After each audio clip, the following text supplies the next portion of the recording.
আসসালামু আলাইকুম। প্রিয় দর্শক, একটা কথা, এই গত অগাস্টের যে হাসিনার পতন হলো তারপর থেকেই বারবার বলাবলি হচ্ছিল। সে কথাটা হলো যে বিএনপির নেতা, মূল নেতা এখন যিনি আছেন, খালেদা যেহেতু অসুস্থ, ভারপ্রাপ্ত চেয়ারম্যান তারেক রহমান, উনি দেশে ফিরবেন কবে? এটা নিয়ে আমিও একাধিক জায়গায় কথা বলেছি, আমার এখানেও কন্ট্যাক্ট করেছি এবং আমি প্রত্যাশা করেছি যেন উনি দ্রুতই দেশে ফিরে আসেন। এই বিষয়টা নিয়ে অনেকেই কথা বলেছেন এবং তার দলের নেতৃবৃন্দের মুখেও নানা ধরনের কথা শুনেছি। কেউ বলেছেন ওনার নামে সব মামলা তো শেষ হয়নি, কেউ বলেছেন ওনার নিরাপত্তা বিষয়ক একটা সমস্যা থাকতে পারে, দেশের সামগ্রিক পরিস্থিতি ওনার আসার জন্য প্রতিবন্ধকতা, এরকম কথাও অনেকে বলেছেন। নানা বিতর্ক এটা নিয়ে হয়েছে। সর্বশেষ আজকে এটা নিয়ে কথা বলছি এই ক্রাউডে, যে আজকে ওনার নামে থাকা নিম্ন আদালতের, বিচারিক আদালতের সর্বশেষ মামলাটাও শেষ হয়ে গেল। এই মামলাটা ছিল বসুন্ধরা গ্রুপের মালিকের ছেলে আর কি, তার বিরুদ্ধে একটা মামলা ছিল। বসুন্ধরা গ্রুপের একজন পরিচালক ইঞ্জিনিয়ার সাব্বির হত্যা মামলা। সেই মামলায় আসামি ছিল বসুন্ধরা গ্রুপের মালিকের ছেলে এবং বলা হচ্ছিল সেই মামলায় সেই মামলাটা তাদেরকে বসুন্ধরার ছেলে, মালিকের ছেলে যিনি ছিলেন, তাকে মামলা থেকে অব্যাহতি দেওয়া হয়েছে অথবা মামলাটা শেষ করে দেওয়া হয়েছে। এর পেছনে কাজ করেছিল তারেক রহমান এবং তৎকালীন স্বরাষ্ট্র প্রতিমন্ত্রী লুৎফুজ্জামান বাবর। তাদেরকে নাকি 21 কোটি টাকা ঘুষ দেওয়া হয়েছিল এবং সেই ঘুষ পেয়ে তারা নাকি ওই বসুন্ধরা মালিকের ছেলেকে হত্যা মামলা থেকে দায় মুক্তি দিয়েছিল। তো এ ধরনের কথা বলা হয়েছিল এবং সেই মামলাটা হয়েছিল 1/11 সময়। 1/11 সময় তার বিরুদ্ধে এই মামলাটা হয়। 2007 সালের 4 অক্টোবর এই মামলাটা হয় এবং সেই মামলার বিরুদ্ধে চার্জশিট দাখিল করে দুদক এবং ওই বছরের 2008 সালে এই মামলা তার আসামিদের বিরুদ্ধে চার্জ গঠনও করা হয়। সেই মামলাটা বিচারিক আদালতে আজকে বাতিল হয়ে গেল এবং বাতিল হয়ে গেলে কোন গ্রাউন্ডে? বলা হলো যে দুদক নাকি পর্যাপ্ত সাক্ষী তাদের বক্তব্যের পেছনে হাজির করতে পারেনি এবং এই যে বাতিল হয়ে গেল, খারিজ হয়ে গেল, এই খারিজ হওয়ার সব ওনারা 19 তারেক রহমান সহ বাবর সাহেবও এটা আসামি ছিলেন, সহ যে 7-8 জন বোধ হয় 8 জন যে আসামি ছিল, তারা সবাই খালাস পেয়ে গেছে। এই খালাসের মাধ্যমে বিচারিক আদালতে তারেক রহমানের বিরুদ্ধে এখন আর কোনো মামলা অবশিষ্ট থাকলো না। তো উনি এখন যে কোনো সময় কিন্তু দেশে চলে আসতে পারেন, ওনার নামে আর কোনো বিচারিক আদালতে মামলা নেই। হ্যাঁ, মামলা কিন্তু অনেকগুলি ছিল। সেই আপনার 1/11 সময় থেকে শুরু করে পরবর্তী সময় আওয়ামী লীগ যখন ক্ষমতায় আসছিল, এরা বিভিন্ন সময় বিভিন্ন রাজনৈতিক মামলা, নানা রকম মামলা, সব মিলে প্রায় 84-85টা মামলা, 85টা মামলা তারেক রহমানের বিরুদ্ধে করা হয়েছিল সব মিলিয়ে।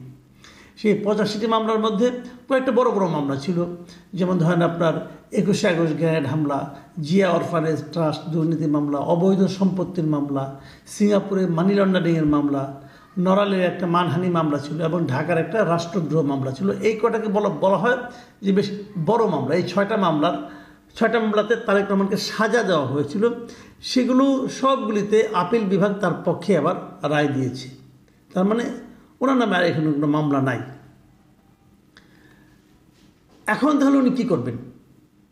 এতদিন যে কথাটা বলা হচ্ছিল যে উনি এই সমস্ত মামলার কারণে দেশে আসছেন না, কারণ মামলা থাকার কারণে ওনাকে জেলে হয়তো যেতে হতে পারে, এটা একটা কারণ বলা হচ্ছিল। আবার বলা হচ্ছিল দেশের পরিস্থিতি এরকম, এর মধ্যে আসবেন কিনা। আবার বলা হচ্ছিল যে ওনার নিরাপত্তাজনিত সমস্যাও থাকতে পারে, এই জন্য হয়তো উনি আসবেন না।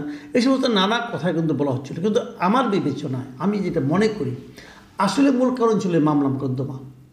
উনি জেলে যেতে চান নাই, অথবা উনি ভেবেছেন জেলে গেলে অন্য কোনো সমস্যা হতে পারে, যেই জন্য হয়তো উনি ওয়েট করেছেন। এখন কিন্তু উনি মুক্ত মানুষ। যদি এখন উনি চলে আসেন তাহলে ওনাকে জেলে যাওয়ার আর কোনো আশঙ্কা থাকবে না। তো আমরা ধরেই নিতে পারি যে উনি এখন চলে আসবেন। কবে আসবেন এই প্রসঙ্গে আরও আলোচনা কিন্তু হয়েছে। অনেকে বলা বলি করছিলেন যে খালেদা জিয়া যিনি লন্ডনে আছেন তার ছেলের কাছে, উনি নাকি দ্রুতই দেশে ফিরে আসতে চাচ্ছিলেন। তখন ওখানকারই নেতাকর্মীরা বলেছিল লন্ডনের যে আপনি অন্ততপক্ষে ঈদটা আমাদের সঙ্গে করে যান। সেই হিসেবেও হয়তো উনি ঈদ করতে রাজি হয়েছেন এবং ঈদের পর এপ্রিলের সেকেন্ড উইকের মধ্যে উনি দেশে ফিরে আসবেন। তখন বলা হচ্ছিল তাহলে কি মার সঙ্গেই তারেক রহমান আসবেন? আবার আরেকটা সূত্র বলল যে না, উনি একা ওনার সঙ্গে আসবেন না, হয়তো খালেদা জিয়া আগে যাবেন, তারপরে সপ্তাহখানেক পরে অথবা কিছুদিন পরে তারেক রহমান আসবেন। এটা ছিল আগের হিসাব। কিন্তু এই যে সব মামলা শেষ হয়ে যাওয়ার ফলে যখন ওনার আর গ্রেপ্তার হওয়ার কোনো আশঙ্কা নেই, কারণ আগে যখন এপ্রিলে আসতে চেয়েছিলেন তখন কিন্তু উনি জানতেন না যে এর আগে মামলাগুলো শেষ হয়ে যাবে। তখন হয়তো গ্রেপ্তারের একটা আশঙ্কা ছিল, ওই আশঙ্কাকে মাথায় নিয়েই উনি আসতে চেয়েছিলেন, এরকমটা তার নেতারা বলছেন, বিএনপির নেতারা বলছেন। তো এখন যখন উনি মামলাই নাই আর কোনো, এখন উনি যে কোনো সময় আসতে পারেন। আমি তো মনে করি ওনার উচিত দেশে চলে আসা, এবং আমি এটাও মনে করি সম্ভব হলে লন্ডনের নেতা কর্মীদেরকে দুঃখিত করে হলেও দেশের মানুষকে সুখী করার জন্য ওনার ঈদের আগে আসা উচিত। কারণ এখন না আসার পেছনে কিন্তু কোনো লজিক নাই। যারা বলেন যে ওনার নিরাপত্তাজনিত সমস্যা আছে, যারা বলেন আর কি, আমি মনে করি তারা জুজুর ভয় দেখাচ্ছেন। এই কারণে জুজুর ভয় দেখাচ্ছেন, তারেক রহমান যদি বাংলাদেশে নিরাপদ না থাকে এই পরিস্থিতিতে, বর্তমানে যে পরিস্থিতি আছে, তাহলে পৃথিবীর কোথাও উনি নিরাপদ থাকবেন না। বাংলাদেশের বিএনপির যে কোটি কোটি সমর্থক আছেন তারাই তো তারেক রহমানের বর্ম। তারা থাকতে যদি উনি এখন নিরাপত্তা বোধ না করেন, তাহলে কি যখন উনি নির্বাচিত হবেন তখনও নিরাপত্তা থাকবে না, যখন নির্বাচনে অংশ নেবেন, নির্বাচনী প্রচারণা চালাবেন, তখনও নিরাপত্তা থাকবে না। এগুলো বলার জন্য বলা, এগুলো হলো যে ওনার না আসাটাকে জাস্টিফাই করার জন্য। কিছু লোক হয়তো চাচ্ছে, আমার এমনও মনে হয় যে হয়তো কিছু লোক চাচ্ছে যে উনি দেরি করে আসুন, দেরি করে আসলে ওনাদের সুবিধা হতে পারে। কিন্তু আমি এটা এই আশঙ্কা কিন্তু আমি উড়িয়ে দিচ্ছি না।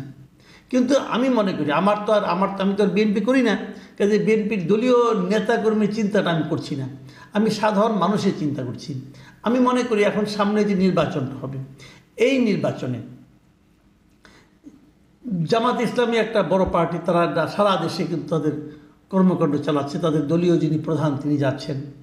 ছাত্রদের একটা সংগঠন আছে, তারাও তাদের দলীয় নেতাকর্মীরা সব জায়গায় যাচ্ছেন, দলীয় যিনি প্রধান তিনিও যাচ্ছেন। বিএনপি কিন্তু দলীয় প্রধান যাচ্ছেন না। আর বিএনপির মধ্যে যারা নেতা আছেন এদের মধ্যে নানা ধরনের লোকজন আছেন, কিন্তু একজন একজনকে মানেন, আরেকজনকে মানেন না, এবং পরস্পর বিরোধী কথাবার্তাও বলা বলি হয়। এখানে কে যে আসল নেতা বোঝাও যায় না। কাজে নেতৃত্বের যে টানাপোড়েনটা, এটা মেটানোর জন্য হলেও আমি মনে করি ওনার দেশে আসা উচিত। অনেকে বলেন যে উনি বিদেশে থেকে দল ভালোই চালাচ্ছেন, সমস্যাটা কোথায়? না, সমস্যা আছে। বিদেশে উনি যত ভালো চালাচ্ছেন, উনি যদি দেশে আসেন তাহলে উনি তারও চেয়ে ভালো চালাতে পারবেন।